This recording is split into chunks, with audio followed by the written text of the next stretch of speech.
दोस्तों, क्या आपको मालूम है कि भारत सरकार की तरफ से हर साल करोड़ों रुपए सिर्फ इस बात पर खर्च कर दिए जाते हैं कि शेर या फिर बाघ को विलुप्त होने से बचाया जा सके। जबकि शेर या फिर बाघ के अलावा हजारों ऐसी प्रजातियां हैं जो विलुप्त होने की कगार पर हैं। उनके लिए सरकार कुछ भी नहीं सोच रही। पता है क्यों? क्योंकि उन्हें जानवरों या फिर जीवों को लोग शेर की तरह पसंद नहीं करते। जैसे कि अगर आपको ध्यान हो तो आपने देखा होगा कि कौवा हमारे मोहल्ले में, हमारे आसपास हर जगह दिखाई देते हैं।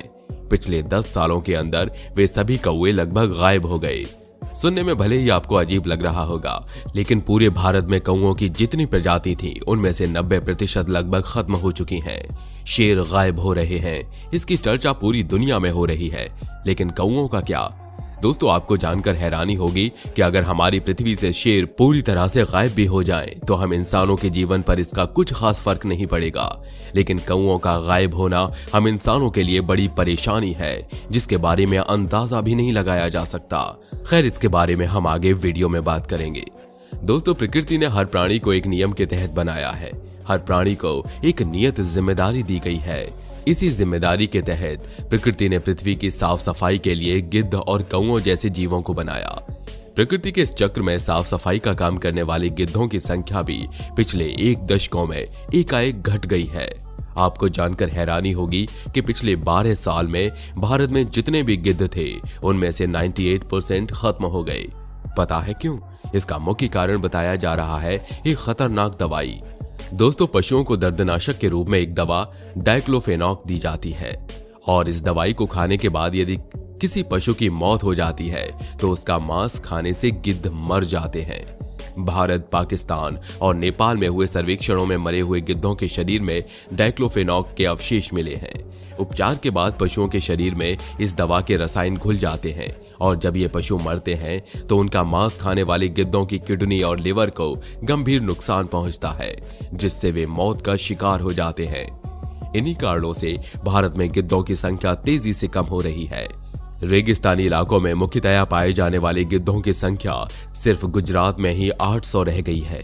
कभी राजस्थान और मध्य प्रदेश में भी गिद्ध भारी संख्या में पाए जाते थे, लेकिन अब ढूंढने पर भी कहीं दिखाई नहीं देते। गिद्धों की संख्या को बढ़ाने के सरकारी प्रयासों को मिली नाकामी से भी इनकी संख्या में गिरावट आई है। इनकी प्रजनन क्षमता भी इनकी जनसंख्या को बढ़ाने में एक बड़ी बाधा है। गिद्ध जोड़े साल में औसतन एक ही बच्चे को जन्म देते हैं।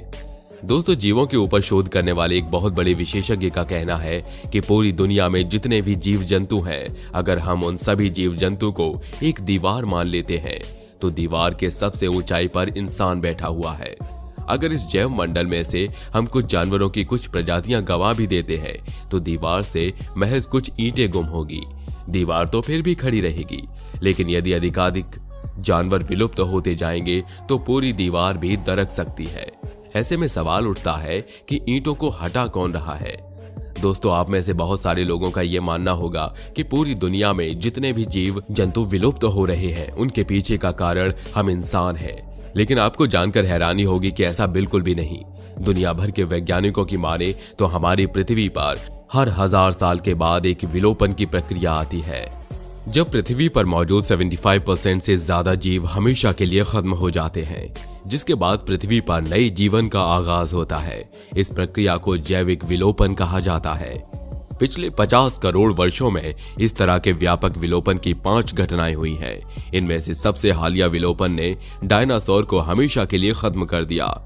लेकिन कितने लोग ये जानते हैं कि हाल ही में किए गए कई शोध अध्ययनों ने समय समय पर यह दावा किया है कि पृथ्वी एक और व्यापक विलोपन घटना की गिरफ्त में है, और ये हमारी पृथ्वी के इतिहास का 6ठा विलोपन होगा। लेकिन परेशानी यहीं तक सीमित नहीं है। दरअसल पिछले 100 वर्षों में रीढ़धारी प्राणियों की 200 प्रजातियां विलुप्त हो चुकी हैं। प्रजातियों के विलुप्त होने की ये दर हर साल 2 प्रजातियां हैं। आपको शायद मामूली लगे और शायद चिंता का विषय भी न लगे। शायद आप कहें कि जीव तो हर समय विलुप्त होते रहते हैं, ये तो प्रकृति का तरीका है। लेकिन पिछले 20 लाख सालों में विलोपन की दर को देखें तो 200 प्रजातियों को विलुप्त होने में 100 नहीं बल्कि 10,000 साल लगने चाहिए थे। दूसरे शब्दों में विलुप्त होने की दर पहले के युगों की तुलना में पिछले मात्र 100 वर्षों में लगभग 100 गुना बढ़ गई है। यानी कि जीवों के विलुप्त होने की जो स्पीड होनी चाहिए थी वो 100 गुना तेजी से बढ़ रही है। शायद आपको यकीन नहीं हो, लेकिन हमारी पृथ्वी पर जितने भी रीढ़ वाले जीव जंतु रहते हैं, पिछले महज 100 साल के अंदर उनकी 50% से भी ज्यादा प्रजातियां खत्म हो चुकी हैं। दोस्तों, जैसा कि हमने आपको पहले बताया कि अगर पूरी दुनिया के जीव जंतुओं को एक दीवार मान लिया जाए तो हम इंसान उस दीवार के सबसे ऊंचाई पर बैठे हुए हैं। लेकिन जितनी रफ्तार से जीवों की प्रजाति विलुप्त हो रही है, वो दीवार उतनी ही तेजी के साथ कमजोर होती जा रही है। उदाहरण के लिए कीट पतंगों को ही ले लीजिए। यदि हमारी पृथ्वी से कीटों की हजारों प्रजातियां विलुप्त हो जाएं, तो पेड़ों की हजारों प्रजातियां भी गायब हो जाएंगी। अब आपको लग रहा होगा कि कीट पतंगों का पेड़ पौधों से क्या लेना देना। तो दोस्तों, आपको बता दें कि पेड़ों की कई प्रजातियां परागण के लिए कीटों पर निर्भर करती हैं। ऐसे में अगर कीट पतंगे गायब हो जाते हैं तो पेड़ों की यह प्रजाति हमेशा के लिए खत्म हो जाएगी। अगर पेड़ गायब हो जाते हैं तो मानव जाति के लिए यह मौत की दस्तक होगी। हमारी धरती की हवा गंदी और जहरीली तो होगी ही, साथ ही पृथ्वी का तापमान कई डिग्री बढ़ जाएगा। पेड़ों की कमी की वजह से भूक्षरण की दर बढ़ेगी, जिससे कृषि योग्य भूमि का नुकसान होगा। वर्षा गंभीर रूप से प्रभावित होगी, जिसके फलस्वरूप मीठे पानी के स्रोतों की गुणवत्ता पर भी असर होगा। निश्चित रूप से मानव पर नकारात्मक वार होगा, एक ऐसा वार जिसके दर्द को सहना असंभव होगा। दोस्तों, ये देखते हुए कि ये बड़े पैमाने पर जीवों का विलोपन मानव अस्तित्व के लिए एक वास्तविक खतरा साबित हो सकता है, लेकिन इसके बावजूद भी हम इंसान इसके पीछे जरा भी ध्यान नहीं दे रहे। दरअसल इसके पीछे भी एक गंभीर कारण है। जैसा कि अभी हमने आपको पहले बताया कि हर साल 2 प्रजातियों का पतन हो रहा है और हम गायब होने वाले इन 2 जीवों की प्रजातियों पर ध्यान देने की बजाय शेर और बाघ के पीछे पड़े हुए हैं। ऐसा सिर्फ और सिर्फ इसलिए हो रहा है क्योंकि गायब होने वाले जीवों की अधिकतर प्रजातियों का हम में से कोई लेना देना नहीं। जैसे कि कीट पतंगों को ही ले लीजिए। अभी क्या फर्क पड़ने वाला है अगर कीट पतंगों की सैकड़ों प्रजातियां विलुप्त हो जाएं? हमें कीट पतंगों के गायब होने से कोई फर्क नहीं पड़ने वाला, क्योंकि हमें इसके आगे के नुकसान का अंदाजा ही नहीं। यही नुकसान का अंदाजा न होने की वजह से हम बाकी के जीवों को छोड़कर सिर्फ और सिर्फ एक शेर और बाघ के पीछे पड़े हुए हैं। दोस्तों, वीडियो में हमने कौओं के विलुप्त होने का जिक्र किया था। कौओं के होने न होने से कोई फर्क नहीं पड़ता। यही वजह है कि हमारी आंखों के सामने वो गायब हो गए और हमें पता भी नहीं चला। लेकिन क्या आपको मालूम है कि कौओं के गायब होने से हम इंसानों को कितना खतरा है? दोस्तों, आपने ध्यान दिया होगा कि रेलवे लाइन के किनारे या फिर कहीं पर भी किसी भी कारण से अगर किसी जीव की मौत हो जाती है तो कौआ और गिद्ध जैसे जानवर महज कुछ ही दिनों के भीतर मरे हुए जीव को खाकर खत्म कर देते हैं। दरअसल प्रकृति ने कौआ और गिद्ध जैसे जीवों का निर्माण ही इसीलिए किया था, लेकिन कौआ और गिद्ध जैसे जीवों के खत्म होने से आसपास मरे हुए जीव इसी तरह से पड़े रहते हैं और मरे हुए उन जीवों के सड़ने की वजह से हम इंसानों को तमाम तरह की बीमारियों का सामना करना पड़ता है। पक्षियों का खत्म होना भी हमारे लिए उतना ही खतरनाक है।